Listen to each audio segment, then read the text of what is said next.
یہ باتیں اس شخص کے لیے ہیں جو اللہ سے ڈرے، اور تم لوگ اللہ سے ڈرتے رہو اور جان رکھو کہ تم سب اس کے پاس جمع کیے جاؤ گے۔ اور کوئی شخص تو ایسا ہے جس کی گفتگو دنیا کی زندگی میں تم کو دلکش معلوم ہوتی ہے، اور وہ اپنے معافی ضمیر پر، یعنی اس بات پر جو اس کے دل میں ہے، اللہ کو گواہ بناتا ہے، حالانکہ وہ سخت جھگڑالو ہے۔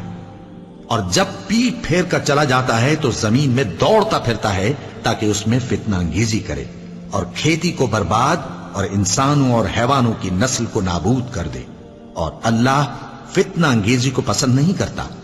اور جب اس سے کہا جاتا ہے کہ اللہ سے خوف کر، تو غرور اس کو گناہ میں پھنسا دیتا ہے، سو اس کو جہنم کافی ہے اور وہ بہت برا ٹھکانہ ہے۔ اور کوئی شخص ایسا ہے کہ اللہ کی خوشنودی حاصل کرنے کے لیے اپنی جان بیچ ڈالتا ہے، اور اللہ بندوں پر